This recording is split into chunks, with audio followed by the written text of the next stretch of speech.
BJP ప్రాంతీయ పార్టీల మనుగడకు అడ్డు కట్టేస్తుందంటే ఏమంటారు? సో మేమెవరం ఆపని. ఇక ఆ పార్టీ నుంచి మీరు పూర్తిస్థాయిలో విలీనం చేసుకున్నారు. దేశమే ముఖ్యం, దేశం కోసం పనిచేసే నాయకులు అందరూ కూడా వస్తున్నారు. మాత్రం కేవలం బీజేపీకి సంబంధించిన కీలకమైన నాయకులు ప్రోత్సహించి కొంతమంది కార్యకర్తలతో దాడులు చేపిస్తున్నారు. సోమోటోగా వాళ్ళే ఆ ఆగ్రహాన్ని వ్యక్తం చేస్తుంది తప్ప బీజేపీకి ఏమాత్రం కూడా మోరల్ మేము ఖండించినాం. సో బీజేపీకి ఎవరైతే కురకరానికి పొయ్యేగా ఉన్న నాయకులందరినీ బీజేపీ తొక్కుకుంటా వచ్చింది. మా దగ్గరకు వస్తూ ఉంటే డెఫినెట్గా మేము డెవలప్మెంట్ చేస్తాం. సో బీజేపీ రచించిన వ్యూహంలోనే ఇదంతా కాదా? అంటే వాళ్ళకు పార్టీలో చేరే అధికారం లేదా? చట్టం రాఘవ్ చెడ్డ లాంటి వాళ్ళు అంత బలంగా విమర్శించిన వాళ్ళు. ఆమ్ ఆద్మీ పార్టీ విషయానికి వస్తే రాఘవ్ చెడ్డ లాంటి వాళ్ళు పార్టీ పెట్టినప్పటి నుంచి పార్టీతోనే ఉన్నారు. పార్టీ సిద్ధాంతాలు తెలుసు. 2 సార్లు అధికారంలోకి వచ్చి 3ోసారి జాతీయ స్థాయిలో వెళ్ళాలని ఆలోచన ఉన్న వాళ్ళు సడన్ గా బీజేపీ వైపు రావడానికి ఎవరిని కేర్ చేయకపోవడం, పార్టీని నడిపేటువంటి యొక్క సిస్టమ్ లేకపోవడం వల్ల అందరు దూరం ఉన్నారు. పార్టీకి నచ్చని వాళ్ళు ఆ పార్టీకి సంబంధించిన నాయకుల్ని వ్యతిరేకించడం, ఆ పార్టీని కలవకపోవడం, లేకపోతే దేశద్రోహం. ఆమె యొక్క అహంకారం ప్రజలు గుర్తిస్తారు. ఇక్కడున్న 2/3 మెజారిటీ మనం తెచ్చుకోవాలి. అది ఏ విధంగా అయినా సరే, ఏ పార్టీ నుంచి అయినా నాయకులు తీసుకొచ్చి మన దగ్గర పెట్టుకోవాలన్నా సరే వచ్చే వారకాలంలో మనం అనుకున్న బిల్లు పాస్ చేయాలి అనే ఆలోచనతో ముందుకు వెళ్తుందంటే ఏమంటారు? ఎక్కడైతే బీజేపీకి ఇబ్బందిగా మారిన పార్టీలన్నీ ఆల్మోస్ట్ బీజేపీ కొలాప్స్ చేసింది. ఓటర్ నాయకుల పైన నమ్మకాన్ని కోల్పోతారు. 2011 జనాభా లెక్కల ప్రకారం చూస్తే ఇక్కడ కుటుంబ నేతలను పాటించలు, నాతో పాటించలేరు. సౌత్ అనే యొక్క డివిజన్ తీసుకొచ్చే ప్రయత్నం చేస్తే దేశ ఐక్యతకు, సమగ్రతకు ప్రమాదం. కాంగ్రెస్ పార్టీ దేశానికి మంచిదా కదా? ఒకటి చెప్పండి. వారి యొక్క పాలనలు ఏం సాధించినారు? ఎవరైనా సరే బీజేపీకి వ్యతిరేకంగా మాట్లాడితే దేశద్రోహులు అవుతున్నారు. 12 ఏళ్లలో 70 సార్లు బీజేపీ అధికారానికి వచ్చిన తర్వాత పేపర్ లీక్ లేదు అని గురించి. అంతకుముందు 56 సార్లు అయితే ఎవరు చెప్పారు? ప్రస్తుతం బీజేపీ బలం 300కు పైగా చేరింది. ఇప్పుడు ఇంతకుముందు 2 పార్టీల మీద ఆధారపడాల్సిన అవసరం ఉంది. ఇప్పుడు ఏ పార్టీతో ఆధారపడాల్సిన అవసరం లేదు కదా? ఎట్లా చూస్తారు? ఇప్పుడు కూడా అన్ని పార్టీలతోనే ఒకే కుటుంబంగా ఫీల్ అవుతాం మేము. ఫ్యూచర్లో ఇంకెన్ని రాష్ట్రాలకు బీజేపీ విస్తరించబోతుంది? భారతదేశంలో అన్ని రాష్ట్రాలకు పరిపాలించాలి. ఎన్ని బీజేపీ సంస్కరణలు తీసుకొచ్చినా సరే ఇంకా ఎందుకు రేట్లు పెరుగుతాయి? ప్రపంచ దేశాల్లో ఏ దేశంలోనైనా పెరిగిన తర్వాత తగ్గింది ఉంటుందా? ప్రపంచం యొక్క మార్కెట్ అంతే ఉంటుంది. 9.5 ఏళ్లలో బీఆర్ఎస్ చేసిన పనులే మళ్ళీ కాంగ్రెస్ రిపీట్ చేస్తుందంటే ఏమో. ఆ బొమ్మ బోస్ ఒకే కైన్ ఆఫ్ ది బోల్స్ అదే అందుకే 8 సీట్లకు పరిమితి చేసి బీజేపీ తెలంగాణలో డబ్బులు వసూలు విడిగా చూస్తున్నాం. పొలిటికల్ గా శ్రీనివాస్ గారి కార్యాలయం ఎట్లా ఉండబోతుంది? బస్ నేను పార్టీ కోసం పనిచేస్తా. మీరు దేనికి ఇంపార్టెన్స్ ఇస్తారు? ఎమ్మెల్యే లాంటి పదవులక, లేకపోతే పార్టీలో వచ్చే పదవులక? ఎలక్ట్రల్ పాలిటిక్స్ లో పార్టీ నన్ను ఎంకరేజ్ చేస్తుందని భావిస్తాను.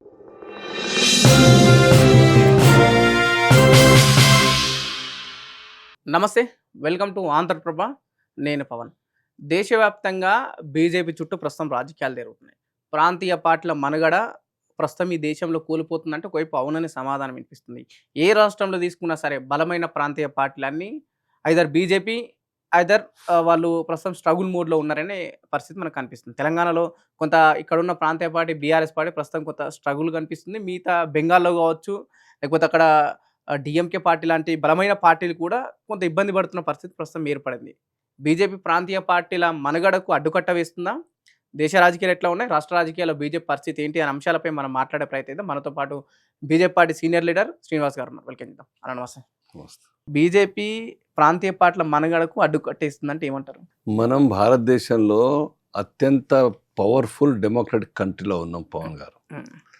సో ఎవరికి అడ్డుకట్టు వేసే అధికారం లేదు, ఎవరికి ఫ్లోట్ చేయకుండా ఆపేటువంటి స్వేచ్ఛ లేదు.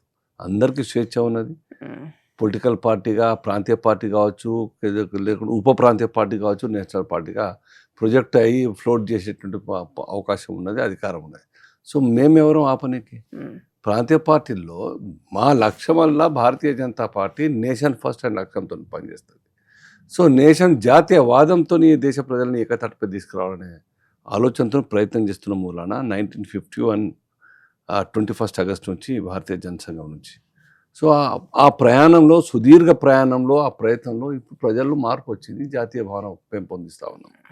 సో దాని కారణంగానే ఇవాళ చాలామంది ప్రాంతీయ పార్టీలు డామినేట్ చేస్తున్న రాష్ట్రాల్లో కూడా ఇవాళ బీజేపీ వైపు మొగ్గు చూపుతూ ఉన్నారు. మా ఉద్దేశం ఒకరిని కిల్ చేయాలని కాదు, మా ఆలోచన షేర్ చేయడం కారణంగా, మా ప్రయత్నం కారణంగా ప్రాంతీయ పార్టీల నాయకులు వస్తున్నారు. కొన్ని చోట్ల ప్రాంతీయ పార్టీలో గెలిచిన ప్రజాప్రతినిధులు వస్తున్నారు. బీజేపీకి చేస్తున్న కొన్ని సంఘటనలు కావచ్చు, లేకపోతే ఇప్పుడు జరిగిన కొన్ని ఇష్యూస్ గురించి మనం మాట్లాడుకుంటే డీఎంకే విషయంలో ప్రాంతీయ పార్టీ బలంగా ఉంది తమిళనాడులో అనుకున్నప్పుడు కూడా అది ఇబ్బంది పడుతున్న క్రమం. టీఎంసీ గురించి ఇటు బీజేపీకి వస్తే మనం ఎక్కడైతే మన పదవి రద్దు అవుతాయని చెప్పేసి కూడా ఏదో చిన్న అప్పుడే పెట్టిన పార్టీలోకి వాళ్ళు వెళ్ళడం. ఎన్‌సీపీ పార్టీ విషయంలో కూడా కొంత వాళ్ళు ఇబ్బంది పడుతుర్రు. ఇక ఆప్ పార్టీ నుంచి మీరు పూర్తి స్థాయిలో విలీనం చేసుకున్నారు. ఒక్కటైతే మేము ఎవరి దగ్గరికి వెళ్ళలే కదా. హ్మ్. పశ్చిమ బెంగాల్‌లో 20 మంది ఎంపీలు వాళ్ళు ఇంకో పార్టీకి పోయినారు. ఎంఎన్‌సీ పోయినారు. నిన్న మొన్న పుట్టిన పార్టీ పోయినారు. అసలు దానికి ఒక ఆ పార్టీ ఎమ్మెల్యేనో పేరుకు కార్పొరేటర్ పార్టీ అనే పేరు మీద పోయినారు తప్ప పార్టీకి ఏదో అస్తిత్వం ఉన్నదని పేరు మీద కాదు. వాళ్ళు వేరే పార్టీ పోలేక ఆ పార్టీలో ఉండలేక పార్టీలో ఇంకో పార్టీకి పోయినారు. మా ప్రమేయం ఏమున్నది అందులో? వారికి స్వేచ్ఛ లేదా? ఆ పార్టీలో చేరేటువంటి అది అవకాశం ఇప్పుడు ఆ లేదా? పార్టీ ఏదైతే ఉందో ఎన్డీఏ కూటమికి సపోర్ట్‌గా ఉన్న పార్టీయే కదా అది. వస్తారు, చేస్తారు. హ్మ్. ఇప్పుడు దేశ హితం కోసం మేము ప్రగతి పథంలో పోతున్నప్పుడు, డెవలప్ అవుతున్నప్పుడు ఆ విశ్వాసం ఉన్నోళ్ళందరూ కూడా మాకు సపోర్ట్ చేయడానికి ముందుకొస్తున్నారు. హ్మ్. మీరు చెప్పినట్టు పశ్చిమ బెంగాల్‌లో అవుతున్నారు, మహారాష్ట్ర అవుతున్నారు, ఆపు నుంచి బయటకు వచ్చి పంజాబ్‌లో చేసినారు. ఇంకెవరైనా రావచ్చు. All are welcome. మాకు దేశమే ముఖ్యం. దేశం కోసం పనిచేసే నాయకులు అందరూ కూడా వస్తున్నారు. లేకుంటే ఏమైంది? మేము ఎవ్వరికీ అడగలేదు, ఎవరికీ కోప్పడలేదు, ఎవరితోని ఘర్షణ పెట్టుకోలేదు పశ్చిమ బెంగాల్‌లో. కానీ అదే బీజేపీ రాజకీయ ఎందుకు వ్యూహం. అదే కదా. ఎందుకు పశ్చిమ బెంగాల్లో నాయకుల మీద ప్రజలు గుడ్డ దాడులు చేస్తున్నారు? హ్మ్. వాళ్ళ హరాస్మెంట్ ఇంతకాలంగా సహించినారు. వాళ్ళ యొక్క అకృత్యాలకు మొత్తం భరించినారు. ఇవాళ అవకాశం దొరికింది. ప్రజా ఆగ్రహం మొత్తంగా కూడా వాలంటీర్‌గా బయటకు వచ్చి వాళ్ళ మీద దాడులు చేస్తా ఉన్నారు. దాడులు మంచిది కాదు. చట్టం మన చేతిలో తీసుకోవద్దు. కానీ వారి యొక్క ఆవేదన ఆ గుడ్ల రూపంలో ప్రజాప్రతినిధులు చెప్తాను. సో బట్టలు సరే, ఇప్పి చెప్తా. మీరేమో ప్రజలంటున్నారు. టీఎంసీ గురించి, బెంగాల్ గురించి మాట్లాడుకుంటే టీఎంసీ నాయకులపైన దాడులు చేస్తూ ప్రజలని మీరంటున్నారు. కానీ అక్కడున్న నాయకులు మాత్రం కేవలం బీజేపీకి సంబంధించిన కీలకమైన నాయకులు ప్రోత్సహించి కొంతమంది కార్యకర్తలతో దాడులు చేపిస్తుళ్ళు అనే అంశం అయితే 100% తెరపైకొచ్చింది. సత్యదూరం, అబద్ధం అది. హ్మ్. తప్పు. ప్రజలు సోమోటోగా వాళ్ళే ఆ ఆగ్రహాన్ని వ్యక్తం చేస్తుంది తప్ప బీజేపీకి ఏమాత్రం కూడా మోరోల్ మేము ఖండించినాం. అభిజిత్‌ని, బెనర్జీని మొత్తం దాడి చేస్తా ఉంటే, పట్టుకపోయి చేస్తా ఉంటే ఖండించినాం. మోదీ గారు ఇమ్మీడియేట్ సేమ్ డే సరే, ఖండించినారు. ఏం చర్యలు తీసుకున్నారా? సరే, ఖండించేలా మీ యాక్షన్ మీ పార్టీ ఎఫ్ఐఆర్ ఏది అయింది, అధికారంలో ఉంది? అరెస్ట్ చేసినారు. అనేక హ్మ్. మందిని అరెస్ట్ చేసినారు. అనేక మంది పేర్లు ఆ ఎఫ్ఐఆర్‌లోనే కేసులు చేసినారు, అరెస్ట్ చేసినారు, బెయిల్ మీద వదిలేసినారు. హ్మ్. సో దానికి కూడా బీజేపీ కారణం ఎట్లయితే చెప్పండి? సో బీజేపీకి ఎవరైతే కురకరని కొయ్యగా ఉన్న నాయకులందరినీ బీజేపీ తొక్కుకుంటా వచ్చింది. సమ కేసీఆర్ గావచ్చు, మమతా బెనర్జీ గావచ్చు, ఎన్‌సీపీకి సంబంధించిన నాయకులు గావచ్చు, డీఎంకి సంబంధించిన స్టాలిన్ గారు గావచ్చు, ఇక టీడీపీకి సంబంధించిన చంద్రబాబు నాయుడుని కూడా గ్రిప్‌లో పెట్టుకుంది విత్ పవన్ కళ్యాణ్‌తో సహా. తప్పు. హ్మ్. మా పనులు చూసి ఆకర్షితులవుతా ఉన్నారు. హ్మ్. భారతీయ జనతా పార్టీతోనే సాధ్యమవుతది. వేరే పార్టీలు ఈ దేశాన్ని నడపగలిగే స్థితులు లేవు. ప్రపంచానికే ఒక ఒక ఆదర్శవంతమైన పాత్రను పోషిస్తున్న భారత్ బికాస్ ఆఫ్ మోదీజీ. మోదీజీ అందరి యొక్క సమన్వయం సాధ్యమైంది. ఇవాళ ప్రపంచంలో భారత్ యొక్క పేరు నిలబడ్డది. సో ఈయన నాయకత్వంలో మనం పోతే మనకు కూడా గౌరవం ఉంటది. మా ప్రాంతానికి ఒక అభివృద్ధి పథంలో తీసుకెళ్ళగలుగుతాం మా మాట వినిపించి. అపోజిషన్ పనిచేసే వాళ్ళతో కొట్లాడితే ఆ ప్రాంతం డెవలప్ ఎట్లయితది? హ్మ్. వాళ్ళు కొట్లాడే పరిస్థితిలో ఉంటే, వాళ్ళు ప్రపోజల్స్ తీసుకొచ్చే మొహం ఉండదు మా దగ్గరికి. సమన్వయంతోని ఉంటే ఆ ప్రాంతానికి ప్రాతినిధ్యం వహించే నాయకులు మా దగ్గరకు వస్తా ఉంటే డెఫినెట్‌గా మేము డెవలప్‌మెంట్ చేస్తాం. హ్మ్. పార్టీలకు అతీతంగా, సిద్ధాంతాలకు అతీతంగా, దేశవ్యాప్తంగా సమాంతరంగా అన్ని రంగాల్లో డెవలప్ చేయాలనే లక్ష్యంతోని పనిచేస్తున్నటువంటి ఒక తరుణంలో పశ్చిమ బెంగాల్ కూడా అనేక నిధులు ఇచ్చినాం. కేరళకి ఇచ్చినాం. విజయన్ నాయకత్వంలో ఆ రాష్ట్రానికి డీఎంకే ఆ యొక్క స్టాలిన్ నాయకత్వంలో ఇచ్చినాం. అట్టే చూడలేదు వివక్షతోని. హ్మ్. సో వాళ్ళంతా ఇప్పుడు చాలామంది రియలైజ్ అవుతా ఉన్నారు. Yes, BJP is the only remedy to rescue the country from the all hurdles అని చెప్పేసి. సో మీరేమో దేశాన్ని కాపాడడానికి బీజేపీ అన్ని 29 రాష్ట్రాల్లో విస్తరిస్తుంది. ఇప్పటికి 20 రాష్ట్రాల్లో బీజేపీ ఉంది మీరంటున్నారు. కానీ మిగతా నాయకులు మాత్రం కేవలం బీజేపీ ఓట్ చోరీతో పాటు సీట్ చోరీ కూడా చేస్తుంది అన్న అంశం కూడా తెరపైకొచ్చింది. ఇప్పుడు election commission Bharatiya Janata party wing కాదు అది. నా గవర్నమెంట్ అండర్‌లో పనిచేసేటువంటి ఆ సంస్థ అంతకన్నా కాదు. It is an autonomous body which has powers ఉన్నటువంటి ఒక బాడీ, కాన్స్టిట్యూషనల్ హక్కులు ఉన్న బాడీ. ఆ యొక్క కమిషన్ మాతోనే చాలు కాలేదు. ఎస్ఐఆర్ అనేది మాతోనే చాలు కాలేదు. అనేక దశాబ్దాలుగా ఈ దేశంలో కాంగ్రెస్ హయాం నుంచి మొదలైనటువంటి ఆ ఎస్ఐఆర్ స్పెషల్ ఇంటెన్సివ్ రివిజన్ అనే ఒక ప్రోగ్రామ్ జరుగుతుంది. అందులో ఆ సర్వేలలో ఆ యొక్క పని చేసే దాంట్లో క్రమంలో భాగంగా ఓటర్స్ డబ్లింగ్ ఉన్న వాళ్ళు పోతారు, లేకుంటే భారతీయులు కాని వాళ్ళు ఉంటూ పోతారు. దాంట్లో జరుగుతున్న వాస్తవమే కదా. కానీ బీజేపీకి ఎక్కడైతే ఓట్లు పడయి, ఎక్కడైతే ఏ డివిజన్‌లో అయితే ఓట్లు ఇక్కడ అత్యధికంగా పడే అవకాశం లేదన్న ఏరియాలోనే ఎస్ఐఆర్ పేరుతో వాళ్ళ ఓట్లని కట్ చేయడం జరుగుతుంది. అట్లా ఎట్లా సాధ్యమైతే అప్పీల్ ప్రొవిజన్ ఉన్నది కదా.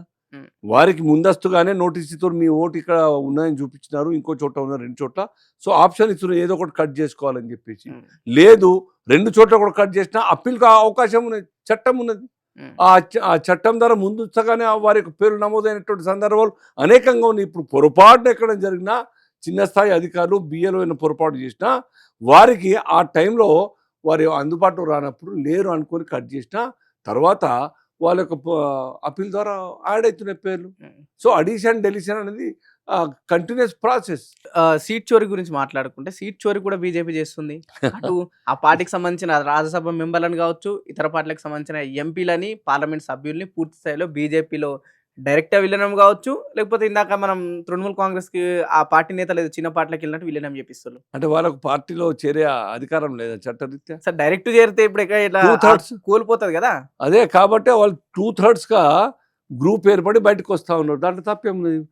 ఇప్పుడు సో ఎలక్షన్ బీజేపీ రచించిన వ్యూహంలోనే ఇదంతా కదా. రాజ్యాంగం ద్వారా ఏర్పడినటువంటి యొక్క వెసులుబాటు ఆ యొక్క అందులో ఉన్నది. దాని అడ్వాంటేజ్గా వాళ్ళు చేరుతా ఉన్నారు. ఉమ్, అంతకుముందు తక్కువ ఉండే, ఇప్పుడు ఎక్కువ ఉన్నా 2/3 ఉన్నా కానీ వాళ్ళకు జమ అయిపోతా ఉన్నారు. దాంట్లో తప్పేమున్నది. ఉమ్, ఇప్పుడు చట్టానికి వ్యతిరేకంగా జాయిన్ అయితే మీరు చెప్పిన డిజాల్వ్ అయితే ఆటోమేటిక్గా రద్దు అయితే ఆయన పదవి పోతుంది. కాబట్టి అందరూ ఒక మైండ్ సెట్ అందరూ ఒకటి చేరుతా ఉన్నారు. ఎవరు ఆపగలుగుతారు? దానికి ఉమ్. ప్రొవిజన్ ఉన్నది కదా చట్టంలో. ఇదే లూపోల్స్ ని పెట్టుకొని ఇప్పుడు BJP కొత్తగా చెప్పండి, ఇట్లాంటి కొత్త- లూపోల్స్ వల్ల బీజేపీ ఇంకా ముందుకు పోతుంది అనుకో. లూపోల్స్ కాదు, చట్టం ద్వారా చట్ట ప్రకారంగా జాయిన్ అవుతారు. ఉమ్, కాంగ్రెస్ హయాంలో 1977 వరకు చూడండి, మీరు 77 తర్వాత కూడా చూడండి. భజన్ లాల్ సర్కార్ ఏంది, ఆయారాం గయారాం పేరు ఎందుకు వచ్చింది, శరద్ పవార్ ఎందుకు మారిండు, ఒరిజినల్ కాంగ్రెస్కి వెళ్ళి ఇందిరా కాంగ్రెస్కి ఎందుకు పోయారు? అందరూ రాత్తో రాత్ గవర్నమెంట్ మారినాయి కదా. ఉమ్. అంటే వాళ్ళు అందువల్ల- చేస్తారని మీరు కూడా చేస్తారా? కాదు మీరు వాళ్ళు చెప్పే చట్ట statement వ్యతిరేకంగా అట్లానే ఉంది కదా. చేసినారు, చెల్లింది. ఇక్కడ ఈ యొక్క రాష్ట్రంలో కేసీఆర్ గారి హయాంలో కాంగ్రెస్కి వెళ్ళి గెలిచినటువంటి, తెలుగుదేశం నుంచి గెలిచినటువంటి నాయకుల్ని చేర్చుకొని మినిస్టర్లు చేసారు, కార్పొరేషన్ చైర్మన్లు చేసారు. అది చట్ట వ్యతిరేకం. మా పార్టీలో చట్టరీత్యా వాళ్ళు ఎక్కడ 2/3 అయిన వాళ్ళు కేసీఆర్ విషయంలో ఎక్కడ చట్ట వ్యతిరేకం ఉంది? వాళ్ళు కూడా అరే. సేమ్ ఎల్పీని విలీనం చేసి కదా, టీడీపీ కావచ్చు, కాంగ్రెస్ 1 year లాంగ్ నడిపిస్తూ ఎల్పీ అని డిక్లేర్ చేస్తే ఎట్లయితే పవన్ గారు? ఉమ్, 1 year లాంగ్, 1.5 year లాంగ్, ఒకరు ఈ నెల 2 నెలల తర్వాత ఇంకొకరు అందరినీ కూడి ఎల్పీని డిజాల్వ్, కాంగ్రెస్ పార్టీ రద్దు చేసి అపోజిషన్ వాళ్ళు డిక్లేర్ చేస్తారా? అది కాదు కదా. అంటే మీరు చెప్తుంది ఏంటంటే లిమిటేషన్స్. అందరు చేసి Time దాంట్లో మేము కూడా కాదు. చేసినాం అంటున్నారు. మేము అట్లా చేయలేదు. ఉమ్, ఎవరైనా వచ్చి రావాలనుకున్నారు, రాజీనామా చేసి రండి. ఇండివిజువల్గా 2-3 రావాలనుకుంటే ఉమ్, ఆ ఉదాహరణ మళ్ళీ అక్కడ బైపోల్ అయినాయి. ఇక్కడ కర్ణాటక చూడండి, కాంగ్రెస్కి వెళ్ళి వచ్చిన వాళ్ళు 21-19 మంది వచ్చినారు. దాంట్లో 2-3 రాజీనామా చేసిన తర్వాత మేము టికెట్ ఇచ్చినాం, 2-3 ఓడిపోయినారు. మధ్యప్రదేశ్లో 22 మంది మా పార్టీలో చేరుతామంటే మీరు రాజీనామా ఇచ్చి మా పార్టీలో చేరంటే మళ్ళీ బై ఎలక్షన్ అక్కడ 2-3 తక్కువ, మిగతా అన్ని గెలిచినాం. సో ఎక్కడ కూడా అట్లా చట్టానికి వ్యతిరేకంగా పోలేదు. ప్రోత్సహిస్తున్నా మీరు ఫిరాయింపుల ఎవరైనా విషయాన్ని? ఒక పార్టీలో చేరుతారని ముందుకు వచ్చినప్పుడు వద్దని అంటే చెప్పి ఫిరాయింపులు ప్రోత్సహిస్తున్నారు. ఫిరాయింపులు కాదు, ఆ, ఎమ్మెల్యేగా ఉండి నా పార్టీలో చేరితే రద్దు అవుతుంది కాబట్టి నువ్వు రాజీనామా చేసి రా, నీకు మా పార్టీ మీద విశ్వాసం ఉండని చెప్తున్నాం. సో ఇంకా ఎక్కువ ఉంటే 2/3 ఉంటే విలీనం చేసుకుంటాం. ఇవాళ ఆప్ ఉన్నది, డెఫినెట్గా విలీనం అయింది. 7 వచ్చినారు మా పార్టీలో అవుట్ ఆఫ్ 10. అంటే ఎవరైతే అతి బలంగా బీజేపీని లాస్ట్ వీక్ వరకు వ్యతిరేకించిందో వాళ్ళే మోదీ గారి పాలన బాగుందని వచ్చిందంటే ఇట్లా నమ్ముతారన్న ప్రజలు నమ్మలేరు కదా. ప్రజలు రాఘవ్ చెడ్డా లాంటి వాళ్ళు అంత బలంగా విమర్శించిన వాళ్ళు మోదీ గారిని అదే కింది నుంచి పైదాకా వాళ్ళు విమర్శించిండు. వాళ్ళు మా పనిని మెచ్చుకొని కాదు, ఆ. ప్రజల యొక్క నాడిని గుర్తించినారు. మోదీ నాయకత్వంలో దేశం నడుస్తుంది, సరే, అదే మోదీకి సరే. సపోర్ట్ చేయాలి. అదే వాళ్ళ నాడిని ఫైనల్ గా స్టేట్మెంట్ వచ్చింది. వాళ్ళ నాడిని గుర్తించి రియలైజే మాదిరికి వస్తారు. ఉమ్, లేకుంటే మేము ఇంటింటికి ఎక్కడ పోలేదు, మేము డబ్బులు ఇచ్చి కొనుక్కునేది లేదు. ప్రజల యొక్క మైండ్ సెట్ టువార్డ్స్ బీజేపీ అని అర్థం చేసుకునే విషయం వాళ్ళకి అర్థమైంది, జ్ఞానోదయమైంది. వాళ్ళు వస్తారు, వచ్చి మా సిద్ధాంతం అడాప్ట్ చేస్తా అంటే మేము అదంటాం. మంచిదే కదా. వాల్మీకి ఒకరోజు ఒకరొకనాడు ఎట్లా ఉండే, ఇవాళ ప్రపంచవ్యాప్తంగా హిందూ సమాజానికి ఆదర్శవంత గురువు అని మనం కీర్తిస్తున్నాం కదా, ఆరాధిస్తున్నాం కదా వాల్మీకి. కానీ సో వాళ్ళు కూడా నిన్నదాకా ఆ పార్టీలో ఉన్నోళ్ళు, ఆ కల్చర్లో పెరిగిన వాళ్ళు తప్పులు చేసి ఉన్నా మా దగ్గర ఇక్కడ ఛాన్స్ ఇయ్యం మేము. ఆమ్ ఆద్మీ పార్టీ విషయానికి వస్తే రాఘవ చెడ్డ లాంటి వాళ్ళు పార్టీ పెట్టినప్పటి నుంచి పార్టీతోనే ఉన్నారు. పార్టీ సిద్ధాంతాలు తెలుసు. 2 సార్లు అధికారంలోకి వచ్చి మూడోసారి జాతీయ స్థాయిలో వెళ్ళాలని ఆలోచన ఉన్న వాళ్ళు సడన్ గా బీజేపీ వైపు రావడానికి గల ఆయన కారణం ఒక్కడిన ఏదైనా? సార్, మిగతా వాళ్ళు కూడా చాలా మంది అంతే ఉంటారు అనేక దాంట్లో వచ్చిన వాళ్ళు. ఫౌండర్స్ ఎవరు లేరు అక్కడ ఎక్సెప్ట్ కేజ్రీవాల్ తప్ప. అసలు పెట్టిన వాళ్ళందరూ దూరం అయిపోయారే. ఎందుకు పోయినట్టు? బికాస్ ఆయన లీడర్షిప్ నచ్చలేదు. స్కామ్ లో లేకపోతే ఈడీఓ సిబిఐ ఇక్కడ ఒక్కటే కాదు, ఆయన యొక్క క్యారెక్టర్, ఆయన యొక్క డామినేషన్, ఆయన చపలచిత్త బుద్ధి, ఎవరిని కేర్ చేయకపోవడం, పార్టీని నడిపేటువంటి యొక్క సిస్టమ్ లేకపోవడం వల్ల అందరు దూరమైన ఆయన. తృణమూల్ కాంగ్రెస్ కూడా అదేనా? ఆమె దురహంకారి. సేమ్. ఎంత అహంకారం చూడలేదా ఆమె? అసలు ఆ రాష్ట్రంలో పార్టీ నిర్మాణం చేసిందా? గుండాల యొక్క గ్రూప్ తప్ప ఇంకేం లేదు అక్కడ. మీ పార్టీకి నచ్చని వాళ్ళు అహంకారులు, మీ పార్టీకి నచ్చని వాళ్ళు ఆ పార్టీకి సంబంధించిన నాయకుల్ని వ్యతిరేకించడం, మా పార్టీని కలవకపోవడం, లేకపోతే దేశద్రోహులు. ఇప్పుడు మా సిద్ధాంతాన్ని వ్యతిరేకిస్తే అందరు దేశద్రోహులే. మేము అనమాట్లా, మీరు అదే తీసుకెళ్తున్నారు. మేము ఎందుకుంటాం? తప్పులు చేసే వాటిని ప్రజలే గుర్తిస్తున్నారు. ఈమె తప్పు, ఈమె అహంకారి. హోమ్ మినిస్టరు పశ్చిమ బెంగాల్ కలకత్తా వస్తే ఆయన ల్యాండ్ చేయనియరా ఫ్లైట్? ఆ డెమోక్రసీ అట్లా ఉంటుందా చెప్పండి? హోమ్ మినిస్టర్ అమిత్ షా గారు కలకత్తాకు వస్తే ల్యాండింగ్ ఇవ్వాలి ఛాన్స్. ఇది ఆమె యొక్క అహంకారం ప్రజలు గుర్తిస్తారు. ఎవరైనా కానీ సిన్సియర్ వ్యక్తులు, ఇజ్జతదార్ వ్యక్తులు, స్మూత్గా థింకర్స్ ఎవరిని అడగండి. ఇవాళ మమతా బెనర్జీకి అహంకారి, ఆమె పార్టీ సిస్టమ్ లేదు, అవినీతి కూపంలో కూరుకుపోయిన నాయకుల్ని, గుండాల్ని పెంచి పోషిస్తుంది. ఖండించిందా షాజహాన్ ఖాన్? మొత్తం కూడా ఖండించిందా? ఆ యొక్క గుండాల్ని జహాంగీర్ ఖాన్ ఖండించిందా వాళ్ళ పనులను? ఆ యొక్క విలేజ్లో ఏ రకంగా ఆ మానభంగాలు చేసినారు ఆ విషయం తెలియదా? ఆమె ఖండించిందా ఎప్పుడైనా? ఇంత దౌర్జన్య కాండ నడిపిస్తున్నటువంటి ఒక వాళ్ళ ఎమ్మెల్యేలు, ఎంపీలు, వాళ్ళ కింది స్థాయి నాయకులు వాళ్ళ హప్తా వసూలు మొత్తంగా కూడా దాన్ని వాళ్ళ టర్మ్లో వాడుతురుగా డబ్బులు వసూలు చేసి. ఇవాళ భయపడి వాళ్ళే పిలిచి నేను వసూలు చేసిన డబ్బులు నీ దగ్గర ఇంత తీసుకున్నా, ఇంకో తీసుకొని బజార్లో దుకాణం పెట్టి పనిచేస్తారు. ఎందుకో వాళ్ళకు రియలైజ్ అయినారు అందరు కూడా, అరే మనం బతకలేం, మొత్తంగా కూడా చట్టాలు ఇరకపోతాం, మేము లూటీ చేసిన డబ్బులందరూ కూడా వాపసు చేయాల్సిందని చెప్పేసి వాళ్ళు వాపసు ఇస్తారు. కానీ బీజేపీ 12 ఏళ్లలో ఏ చట్టం పెట్టినా సరే, ఏ పేపర్ పెట్టినా సరే ఆ బిల్లు పాస్ అవ్వాల్సిందే ఒక ఆలోచనతో ముందుకు వచ్చింది.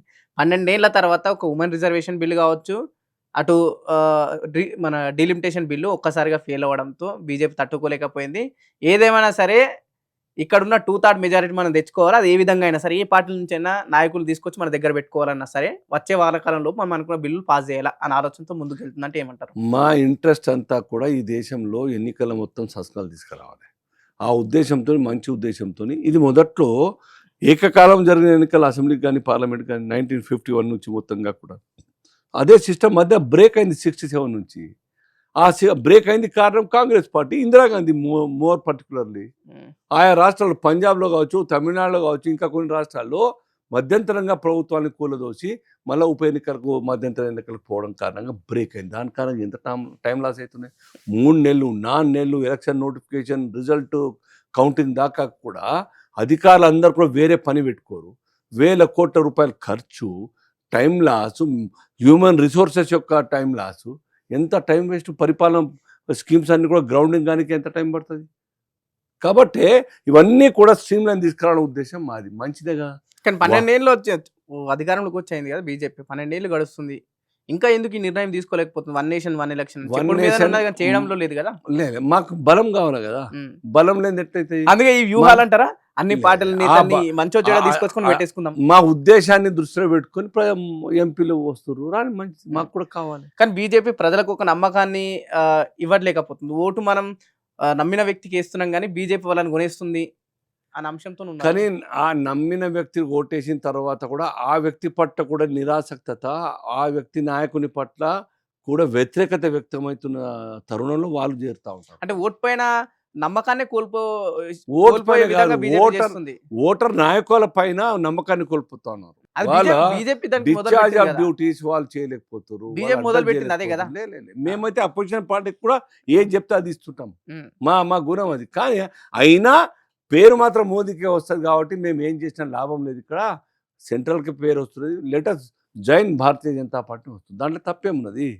మేము డబ్బులు పెట్టి కొనుక్కునేదిగా కాదుగా. మా లైన్ ఆఫ్ థింకింగ్ మొత్తం కూడా నేషన్ వన్ డెవలప్మెంటే కాన్సెప్ట్ తప్ప ఇంకేం లేదు. ఆ ప్రక్రియలో భాగంగా అనేక పార్టీలు కొందరు మెర్జ్ అవుతారు, కొన్ని పార్టీ నుంచి నాయకులు మన పార్టీలు చేస్తారు, కొందరు ఇంకో పార్టీలో చేరి అక్కడి నుంచి అవుట్ సైడ్ నుంచి సపోర్ట్ చేసేవాళ్ళు. 29 రాష్ట్రాల్లో ఒకటో రెండో పార్టీ అంటే ఏం కాదన్న. ఎక్కడైతే బీజేపీకి ఇబ్బందిగా మారిన పార్టీలన్నీ ఆల్మోస్ట్ బీజేపీ కొలాప్స్ చేసింది.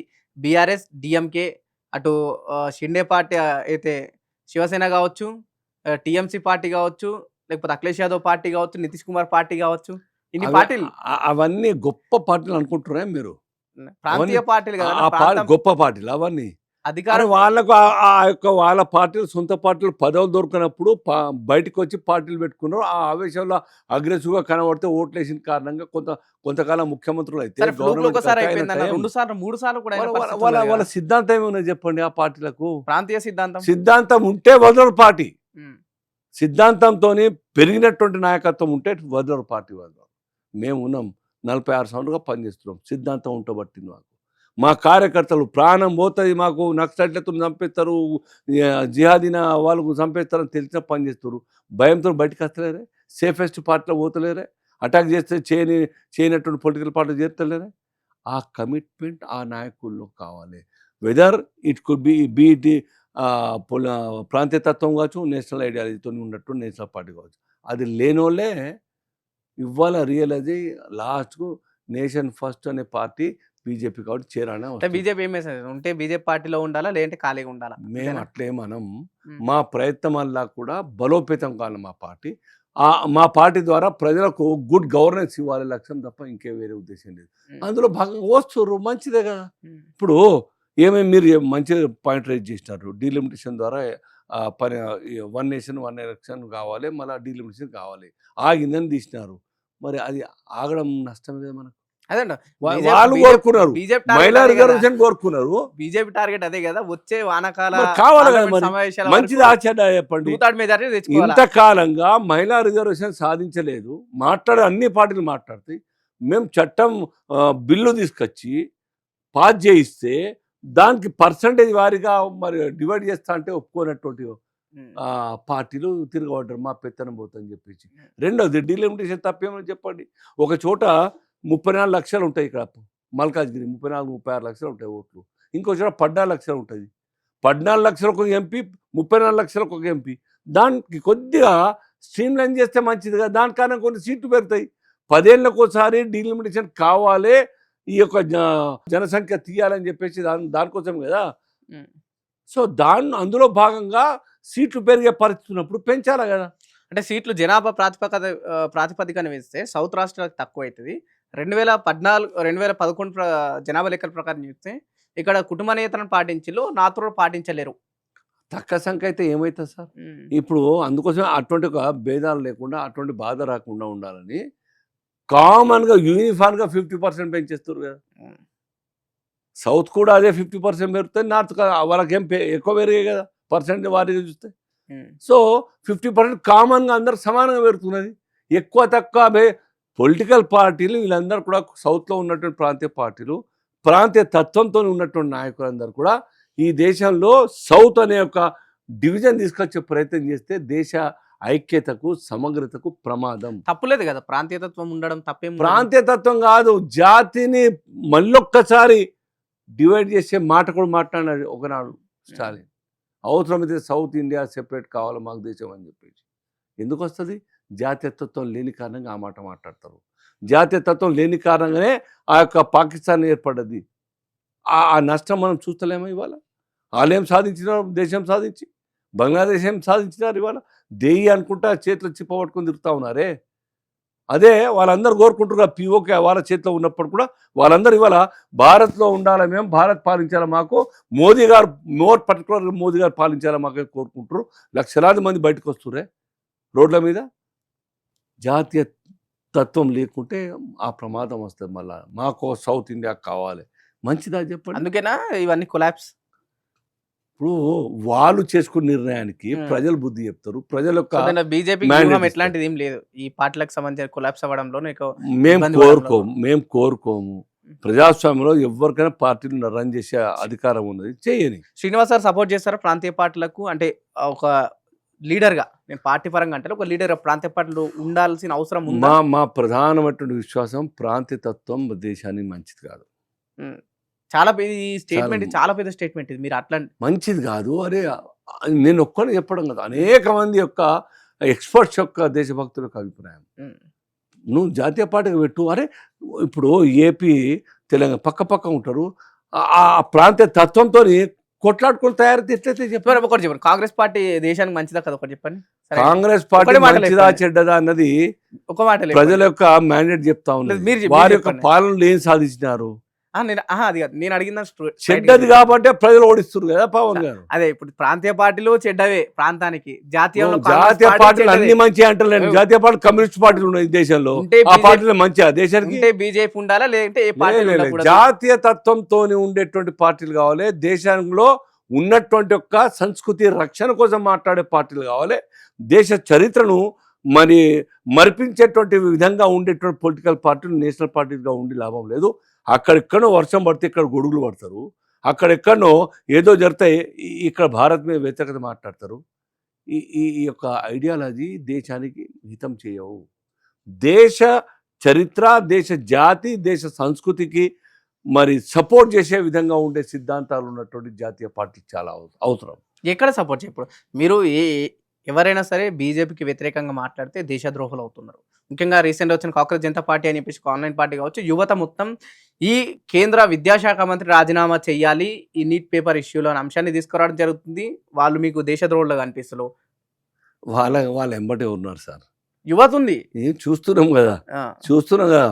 500-400 మంది ప్రోగ్రామ్ పెట్టినారు జంతర్ మంతర్, అంతకన్నా ఎక్కింగ్ చేయలేవు. సో వాళ్ళకి వాళ్ళ బీజేపీ లాగా ఫండింగ్ లేదు కదా. యూత్ బీజేపీ లాగా ఫండింగ్ లేక వాళ్ళు ఏం చేయలేకపోతున్నారు. ఫండింగ్ అవసరం లేదు. ప్రజల్లో ఆక్రోశం, ఆగ్రహం వస్తే ఏ డబ్బు లేకున్నా లక్షలాది మంది బయటకు వస్తారు. అటువంటి చరిత్ర ఎక్కువ దేశ ఎజిటేషన్లో జరిగిన ఉన్నది. ఇక్కడ తెలంగాణ ఉద్యమంలో ఫండింగ్తో జరిగిన ఉద్యమాలు వాలంటీర్గా కూలి పని చేసే వాళ్ళు కూడా వచ్చినారు, పనిచేసినారు. దాన ధర్మాలు చేసి, వంట వార్పు చేసి, కండక్టర్లు డ్రైవర్లు మొత్తం కూడా శాలరీ లాస్ అయ్యి లేకుంటే డబ్బులు జమ చేసిరే. డబ్బులతో కాదు, కాజ్ ఇంపార్టెంట్. ఆ కాజ్ దాంట్లో లేదు. ఒక ఎవరో ఇండివిజువల్స్ అధికారులు చేసిన తప్పుకు ఎంటైర్ గవర్నమెంట్ని తప్పు పట్టే విధంగా రాజీనామా చేసే విధంగా అట్లా బాధ్యత వహించాలి కదా విద్యాశాఖ మంత్రి. బాధ్యత వహించడం స్టేట్మెంట్ ఇవ్వలేరు కదా, స్టేట్మెంట్ ఇవ్వలేరు. ఇప్పుడు గతంలో మనకు శాస్త్రి గారు ఎక్కడో రైల్వే శాఖలో రైల్వే యాక్సిడెంట్ అయితే గతంలో ఉన్న మన ప్రైమ్ మినిస్టర్ శాస్త్రి గారు చేసినారు, చాలా మంచిదే. కానీ ఇప్పుడు నడదట్ట. బాధ్యత నుంచి నవదో గారు అంటారు, రంచోడ్ దాస్ రణాన్ని వదిలేసి పారిపోవడం అంటారు.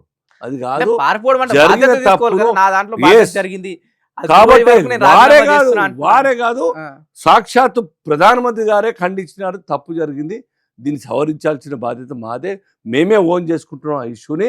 కాబట్టి సిబిఐకి అప్పచెప్పినాం, ఎంక్వైరీ కోసం కమిటీ చేసినాం. ఒక ఫిజిక్స్ టీచర్, ఒక లెక్చర్ టీచర్ తప్ప దాంట్లో ఇంకా వస్తే రాని కదా, రిపోర్ట్ రాలే కదా. రిపోర్ట్ వచ్చింది, వాళ్ళిద్దరు తప్ప ఇంకేమని చెప్పలేదు కదా. అరెస్ట్ చేసిందంటే వాళ్ళిద్దరినే కదా. ఇంకా ఉన్నది కదా ఛార్జ్ షీట్, ఫర్దర్ ఇన్వెస్టిగేషన్ నడుస్తా ఉన్నది. 12 ఏళ్లలో 70 సార్లు బీజేపీ అధికారానికి వచ్చిన తర్వాత పేపర్ లీక్ లేని దాని గురించి. అంతకుముందు 56 సార్లు అయితే ఎవరు చెప్పాలి? మీరు కంపారిజన్ బాగానే ఉంది. అంటే వాళ్ళ దాంట్లో మా దాంట్లో అవ్వాలని అట్లా 12 ఏళ్ళు కాదు, 12 ఏళ్ళలో అనేక దొంగతనాలు జరిగినాయి, అనేక హత్యలు జరిగినాయి, అనేక రేపులు జరిగినాయి. అన్నిటికీ బాధ్యత బీజేపీ ఉంటుందా? సరే జరిగినప్పుడు అమలు చేయట్లేదు. సర్కారు బాధ్యత కాదు. సర్కారు ఎప్పటికప్పుడు జిమ్మేదారుతో కంట్రోల్ చేయడానికి ప్రయత్నం చేయాలి తప్ప ఎవరైనా చేస్తే మంత్రులు బాధ్యులు కాలేరు. మేము ఇక్కడ కూడా ఇమీడియట్గా రాజీనామా చేయమని చెప్పాము, ఇక్కడ సవరించడం చెప్తాం. మీతో కంట్రోల్ కాకుండా ఇంకా టైం తీసుకోండి అని చెప్తాం. మరీ కంట్రోల్ కానప్పుడు ఎన్నికల్లో ప్రజలు చూపిస్తారు, బుద్ధి చెప్తారు. మేము తప్పు చేస్తే మమ్మల్ని కూడా మాకు కూడా చెప్తారు కదా, మాకు ఆన్సర్ ఇస్తారు కదా ప్రజలు ఓటు ద్వారా. కానీ ఇంత జరుగుతున్న ఆ ఉద్యమకారులే, ఆ పిల్లలే కొంతమంది నేను చూసిన యూట్యూబ్లలో చాలా బయట చూసిన మంచి సర్కారే కానీ జరగద్దు, మేము ఖండిస్తున్నాం. దాని అర్థం బీజేపీ మంచిది కాదని మేము అనట్లేదు అని చెప్తున్నారు. అది గొప్ప విషయం కదా. ఆ ఉద్యమకారు చాలా మంది పిల్లలు, అమ్మాయిలు చెప్పినారు మంచి సర్కారు బీజేపీ సర్కారు, ఇది ఒక్కటి జరిగింది, కంట్రోల్ చేస్తే బాగుంటుందని కోరుకుంటారు.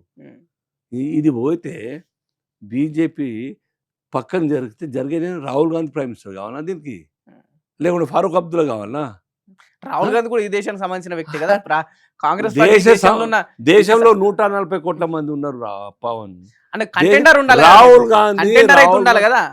ఆయనకు క్రెడిబిలిటీ, ఆయనకు నాలెడ్జ్, పరిపాలన దక్షత కావాలి, ప్రజల్ని ఏకతాటిపై నడిపించే స్థాయి క్షమత కావాలి రాహుల్ గాంధీకి ఉన్నది. వాళ్ళ కాంగ్రెస్ పార్టీ నవ్వుకుంటా ఉన్నారు. ఆ ప్రజలు డిసైడ్ చేస్తారు, మీరు ఎట్లా డిసైడ్ అదే కాబట్టి ప్రజలు మాకు ఆ కాన్ఫిడెన్స్ ఉంది. మేమే రాహుల్ గాంధీతో కాదు అని మాతోనైతే ఒక కాన్ఫిడెన్స్ మేము ప్రజల ముందు నిరూపించుకుంటాం. కాబట్టి ప్రజలు పార్టీ ఏం మాత్రంగా కూడా లేనటువంటి ఒక ఈశాన్ రాష్ట్రాలు బీజేపీ ఎన్నికల్లో గెలుస్తూ ప్రభుత్వాన్ని ఫామ్ చేసింది.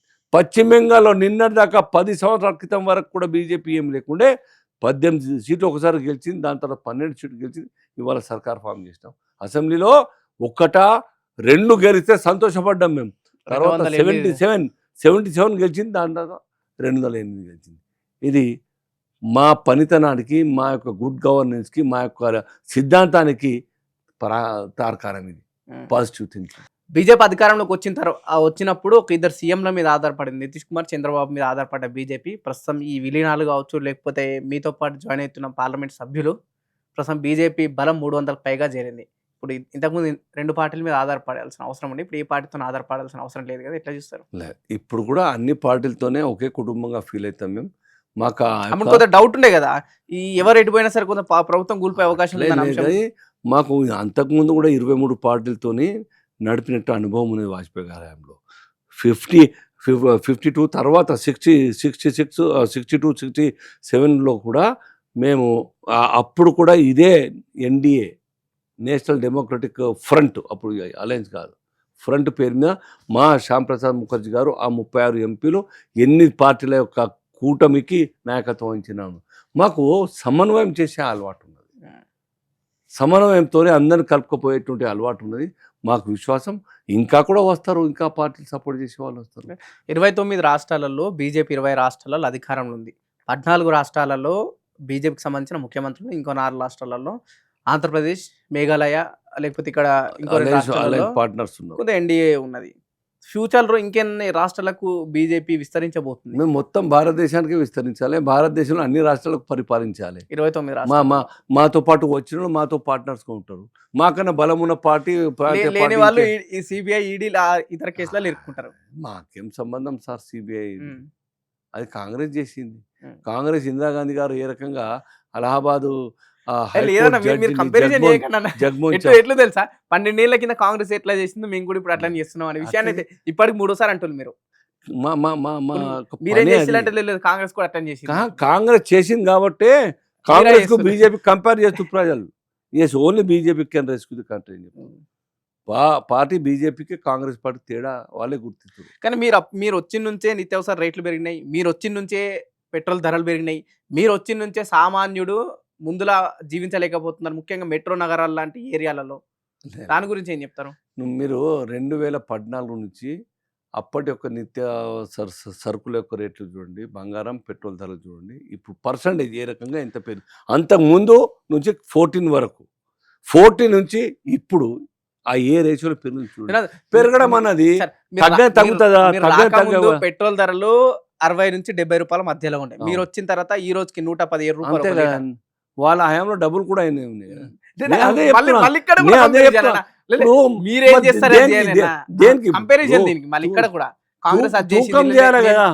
తూకం కంపారిజన్ దేనికి చేస్తారు? మా మేనిఫెస్టో వాళ్ళ మేనిఫెస్టో. మా పని కాంగ్రెస్ పార్టీ దేశాన్ని ఇబ్బంది పెడుతుంది, కాంగ్రెస్ పార్టీ ఉంటే ధరలు పెరుగుతున్నాయని చెప్పేసే కదా బీజేపీ పార్టీని తీసుకొచ్చింది. మేము వస్తే ధరలు తగ్గిస్తాం, మేము వస్తే సామాన్యుడు తగ్గిస్తాం అనడం కన్నా స్థిరీకరణ చేస్తాం. ప్రజలకు అందుబాటులో ప్రజల యొక్క జీవన ప్రమాణం పెరిగే విధంగా, వారి యొక్క ఇన్కమ్ పెరిగే విధంగా చేస్తాం. సో ఏమైనా ధర పెరిగినా వారి కుటుంబంలో ఇన్కమ్ పెరిగినట్టయితే ఆ యొక్క తట్టుకునే శక్తి రావాలని కోరుకుంటూ పనిచేస్తున్నాం. కాబట్టి 23-24 పంటల మీద అమాంతంగా వారి యొక్క ఎంఎస్పి పెంచి మార్కెట్లో ఆ ధరకు అమ్ముకుపోయే విధంగా మేము సపోర్ట్ చేస్తున్నాం. వాళ్ళు రైతులు సుభిక్షంగా ఉన్నారు. మరి ఈ కామన్ మ్యాన్ యొక్క ఇన్కమ్ పెరిగే విధంగా వారికి లేబర్ లాస్ అమెండ్ చేసి వారి యొక్క వేజెస్ పెంచే విధంగా పనిచేస్తున్నాం. అలాగే వ్యాపారస్తులు చాలా గౌరవంగా బతికే విధంగా, ఎటువంటి హరాస్మెంట్ లేకుండా జిఎస్టీ మొత్తంగా కూడా సంస్కరించి వాళ్ళు హాయిగా వాళ్ళు వ్యాపారం పెంచుకుంటూ జిఎస్టీ ద్వారా దేశ యొక్క ఎకానమీ స్ట్రెంథెన్ చేసేయడానికి అందరూ ట్యాక్స్ కడుతున్నారు. నాలుగోది కామన్ మ్యాన్ కూడాను 500 పర్లేదు, నేను కూడా సర్కార్కు రిటర్న్ సబ్మిట్ చేసి ఐటీఆర్ నేను 500 ఇన్కమ్ ట్యాక్స్, 1000 రూపాయలు ఇన్కమ్ ట్యాక్స్ కట్టాలి అని ఒక ఆలోచన వచ్చి ఇవాళ 3.5 టైమ్స్ ఇన్కమ్ ట్యాక్స్ పేజ్ పెరిగినారు. పవన్ 3.5 టైమ్స్, నియర్లీ 4 టైమ్స్ పెరిగినారు. అప్పుడు ఎంత ఉండే, ఇప్పుడు ఎంత ఉన్నాయి? 3 కోట్ల మంది ఇన్కమ్ ట్యాక్స్ కట్టేవాళ్ళు, ఇవాళ 9.5 కోట్ల మంది కడతా ఉన్నారు ఇన్కమ్ ట్యాక్స్. అవన్నీ మిగతా అన్ని కాబట్టి డైరెక్ట్గా ఇన్కమ్ ట్యాక్స్ కట్టే వాళ్ళు అందరు కూడా 3.5 టైమ్స్ పెరిగినారు. దాని ఎన్ని బీజేపీ సంస్కరణలు తీసుకొచ్చినా సరే ఇంకా ఎందుకు రేట్లు పెరుగుతున్నాయి? రేటు ప్రతిసారి పెరుగుతూ ఉంటే ప్రపంచంలో ఎక్కడ పెరగలేదు, బాగా తగ్గినాయి. మన దగ్గర పెరుగుతున్నాయి అంటే చెప్పండి. ప్రపంచం యొక్క మార్కెట్ అంతే ఉంటుంది, ఏదైనా తగ్గుతా. పోనీ కాంగ్రెస్ సర్కార్ ఈ దేశాన్ని 54 సంవత్సరాలు పాలించింది, ఎప్పుడైనా తగ్గిందా? సరే, నేను అదే అంటున్నా, కాంగ్రెస్ సర్కార్ ఈ దేశాన్ని పాలించినప్పుడు సామాన్యుడికి ఇబ్బంది అవుతుంది. పోనీ ప్రపంచంలో ఎక్కడ తగ్గినాయా? చూసుకుంది నేను. ప్రపంచంలో ఎక్కడ తగ్గినాయా చెప్పండి, నాకు చూపెట్ట. ఒక్క దేశం చూపించండి. ప్రపంచ దేశాల్లో ఏ దేశంలోనైనా పెరిగిన తర్వాత తగ్గింది ఉంటుందా? ఇక్కడ పెట్రోల్ తగ్గిందా, బంగారం తగ్గిందా, నిత్యావసర సరుకులు తగ్గినా? ఏం లేవు. ఇక్కడ యొక్క ఒక తల్లి నిన్ననే చూస్తే, నేను ఒక అమెరికాలో బిడ్డ దగ్గర ట్రీట్మెంట్ కోసం పోయితే ఆమెకు అస్తమా ఉంటే అపాయింట్మెంట్ తీసుకుంది. ఇక్కడ ట్రీట్మెంట్ తీసుకుంటూ మందులు తీసుకుంటూ పోతుంది. అక్కడ అపాయింట్మెంట్ తీసుకుంటే ఆన్లైన్ మాత్రమే అపాయింట్మెంట్, దాని ఛార్జెస్ 23,000 రూపాయలు. దాని తర్వాత ప్రిస్క్రిప్షన్ రాసిన దానికి మందులు తెచ్చుకుంటే పోయి ఆ మందులు 42,000 రూపాయల మందులు ఉంటే సగమే తీసుకునేది, 21,000 రూపాయలు చెల్లించి తీసుకునేది. తీరా ఆ మందులు ఇప్పి చూస్తే భారత్ యొక్క మందులు, లుపిన్ కంపెనీ యొక్క మందులు ఇక్కడ 250 రూపాయలు. మరి అది తక్కనా, ఇది తక్కనా?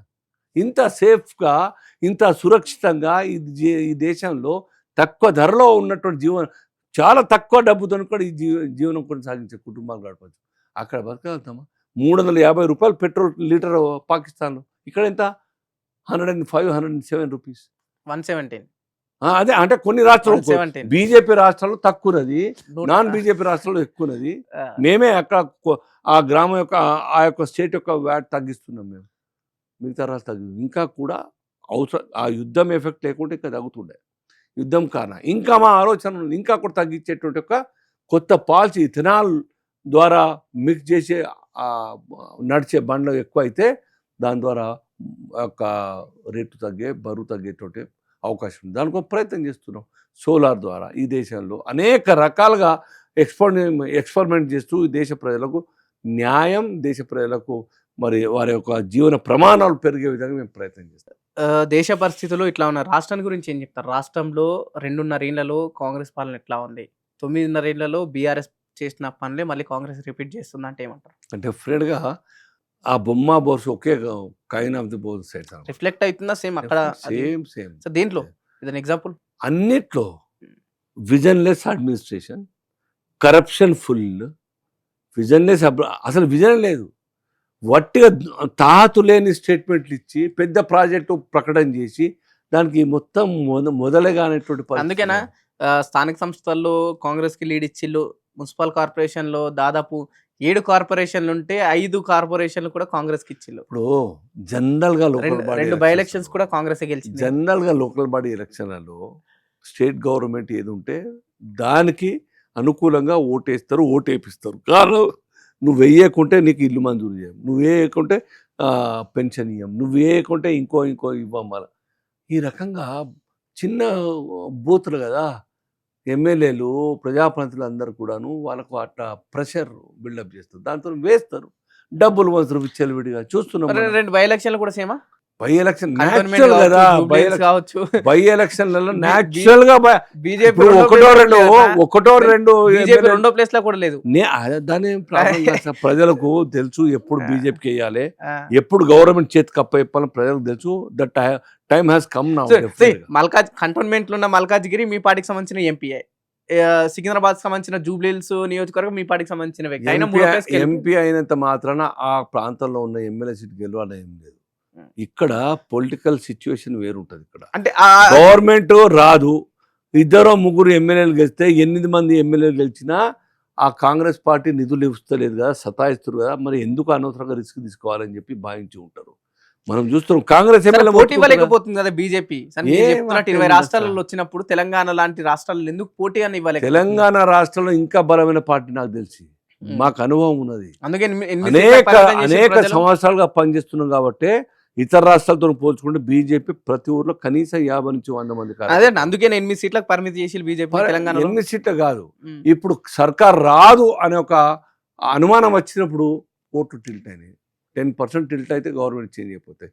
మాకు కాన్ఫిడెంట్ ఇప్పుడు ఉన్నది, రాబోయే ఎన్నికల్లో 106 అయినా 600 అయినా కాంగ్రెస్ బీఆర్ఎస్ మొత్తంగా కూడా ప్రజలు బుద్ధి చెప్తారు, బీజేపీ కోటేస్తారు, గెలిపిస్తారు, సర్కార్ వస్తుంది. ఇప్పుడు 2023 ఎలక్షన్లో బీఆర్ఎస్ పార్టీ అధికారం ఉన్నప్పుడు ఆల్టర్నేట్ ఏది అని ప్రజలు చూసినప్పుడు కొంత బీజేపీ కనిపించింది బండి సంజయ్ గారి నేతృత్వంలో. బండి సంజయ్ గారిని ఎప్పుడైతే టీబీజేపీ అధ్యక్షుడిగా దిగిపోయిన తర్వాత, సరే మీ పార్టీకి ఏదైనా కారణాలు ఉండొచ్చు, ప్రజలు ఒక్కసారిగా కాంగ్రెస్ వైపు చూసిల్లంటే ఏమి చెప్తారు? డెఫినెట్గా బండి సంజయ్ గారు అప్పుడు కంటిన్యూగా ప్రెసిడెంట్గా ఉంటే థింగ్స్ వుడ్ హ్యావ్ బీన్ డిఫరెంట్గా. 20+ వచ్చాడు. గవర్నమెంట్ వస్తుండేనో రాకపోతుండేనో కానీ సీట్లు అయితే ఎక్కువ వస్తుండే చర్చ ఉన్నది, ప్రజల ఒక విశ్వాసం ఉన్నది, అగ్రెసివ్ లీడర్షిప్ చూపించినారు, ఉద్యమాలు బాగా చేసినారు. అందరికి తెలుసు, తెలియదు కాదు, బట్ టర్మ్ అయిపోయింది. అప్పటికే 1 year 4 months అయిపోయింది ఎక్కువ. మార్చాల్సిన దేశవ్యాప్తంగా అనేక రాష్ట్రాల్లో మార్చిన టర్మ్ అయిన తర్వాత అన్ని చోట్ల మార్చి ఇక్కడ మార్చకుండా బాగుండదు. ఎలక్షన్ మూమెంట్ అది ఎలక్షన్ మూమెంట్ అయినా మీలాంటి సీనియర్ నాయకులకు తెలుస్తుంది కదా ఎక్కడ పల్స్ ఎక్కడ ఉంది, ఇప్పుడు గెలవగలుగుతాం. పార్టీ కూడా తెలిసిన విషయం, కానీ పార్టీ నిర్మించుకున్నటువంటి రాజ్యాంగం మేరకే ఇది ఇంకా ఎక్కువ చెయ్యదని మార్చినారు. అయినా అప్పుడు పవర్లకు రాకపోతుంటే మధ్యన ఒక చర్చ కూడా ఉన్నది, సీటు వస్తే ఎక్కువ వస్తుండే అన్నట్టుండే. కానీ ఇవాళ మాత్రం ఆ పరిస్థితి లేదు. చాలా క్షుణ్ణంగా అబ్జర్వ్ చేస్తున్న జాతీయ పార్టీ అమిత్ షా గారు తననే మొత్తంగా కూడా తెలంగాణ టేక్ ఓవర్ చేసి, తెలంగాణ మరి పంజాబ్ యొక్క 2 రాష్ట్రాలు బీజేపీ రావాలనే ఒక ప్రయత్నంలో భాగంగా వారే ఓన్ చేసుకొని నడుపుతున్నారు. దానికి అనుగుణంగా మేము అందరం కూడా మెంటల్గా ప్రిపేర్ అయినాం. ఏ కోశాన కూడా మా టైం, వాల్యుబుల్ టైం పార్టీ కోసం నిర్మాణం కోసం ఇవ్వాలి, పవర్లో రావాలి, తీసుకురావాలి మా లక్ష్యం. సో వచ్చే ఎలక్షన్లో బీజేపీ ఖచ్చితంగా అధికారంలోకి రాబోతుంది అంటారు. నెక్స్ట్ డెఫినెట్గా బెంగాల్ ఏ విధంగా ఇన్ఎవిటబుల్. ఎస్, బెంగాల్లో ఎట్లయితే ప్రభుత్వాన్ని అబ్బాయి పిరో ఆ ప్రజలు, తెలంగాణ ప్రజలు కూడా ఇక్కడ స్ట్రాంగ్, తెలంగాణ ప్రాంతం కూడా త్యాగాల గడ్డ, జాతీయ భావాల కోసం త్యాగాల గడ్డ. బీజేపీ స్ట్రీట్ ఫైట్స్ ని ప్రోత్సహించట్లేదు, కేవలం మీడియా పరంగా మీలాంటి నాయకులు సమస్యలను వినిపించడం కావచ్చు, లేకపోతే మీ గలాన్ని వినిపిస్తుంది, కానీ గల్లీలోకి వెళ్ళడం లేదు. బీఆర్ఎస్ పార్టీ వైపు హరీష్ రావు, కేటీఆర్ తో ఆ పార్టీకి సంబంధించిన కార్యకర్తలు కేసీఆర్ ఎప్పుడైనా గ్రామాలు పోయినా? సరే, కేసీఆర్ వదిలిపెట్టారు, పార్టీకి సంబంధించిన నాయకులు పెడుతుంది కదా. కేటీఆర్ ఎప్పుడు పోయినారు? రెగ్యులర్ నియోజకవర్గాలలో పెడుతుంది, నచ్చంపేట మేమేమో చేసింది పబ్లిక్ లో కనబడదు, పేపర్లో చూపారు, టీవీలో చూపారు. వాళ్ళు ఏం ఎట్లా చేస్తారు? రైతు భరోసా కోసం పోలేదు, అన్ని అక్కడ ఇక్కడ చేస్తున్నారు, కానీ ఎక్కడ బలంగా బీజేపీ కొట్లాడుతుంది. బీఆర్ఎస్ చేసే ఉద్యమాలు పబ్లిక్ వస్తాలని చెప్పేసి రెచ్చగొట్టింది బాలకృష్ణ కాదా? మేము చేసే బొగ్గు దాని మీద పబ్లిక్ వస్తలేరు, మీరు ఏమన్నా రెచ్చగొట్టరు అని చెప్పి పబ్లిక్ వేస్తారు, ఇక్కడ ఒప్పుకున్నారు కదా. బీజేపీకి ఆ పరిస్థితులు ఎక్కడ పోయినా వస్తారు, తక్కువనే ఎక్కువనే వస్తురచ్చు, కానీ కాజ్ మాత్రం మా intention in the interest of public. మేము పనిచేస్తున్న విషయం ప్రజల్లో ఉన్నది, అది కామన్గా మాట్లాడుతున్నారు. బీజేపీ వస్తే బాగుంటుంది, బీజేపీ రావాలని కోరుకుంటున్నారు ప్రజలు. ఇది టాక్ క్రియేట్ అయింది, దాన్ని ఎవ్వరు కూడా ఆపలేరు. చాపకంద నీరులా ఆ అభిప్రాయం స్ప్రెడ్ అవుతా ఉన్నది, పర్కులేట్ అవుతా ఉన్నది. ఇది ఇన్ఎవిటబుల్. ఈ రాష్ట్ర ఖజానాకు గండి కొడుతున్నటువంటి ఒక అవినీతి సర్కారులను కూలదొయ్యాలని ఒక లక్ష్యంగా ప్రజలు ఉన్నారు.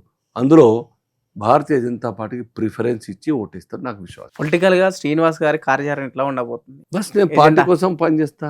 ఏది ఎజెండా ఎజెండా నాకు ఉన్నది, కాంటాక్ట్ చేయాలని ఉన్నది. 3 సార్లు ఎమ్మెల్యే కాంటాక్ట్ చేసిన, ఓడిపోతాం తెలిసిన పార్టీ కాంటాక్ట్ చేయమంటే కాంటాక్ట్ చేసిన, బోధన పోయమంటే బోధన వెళ్ళి కాంటాక్ట్ చేసిన, లాస్ట్ టైం ఎంపీ టికెట్ ఇచ్చిన, ఇవ్వలేదు, పార్టీ కోసం పని చేస్తాం.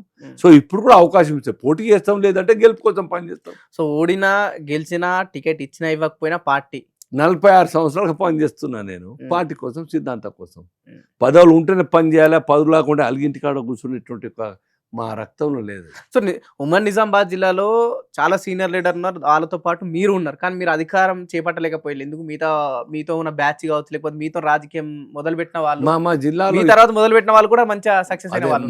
మా జిల్లాలో మా తరంలో ఒకే ఒక అవకాశం వచ్చింది, నిజామాబాద్ అర్బన్ గెలిచినాం.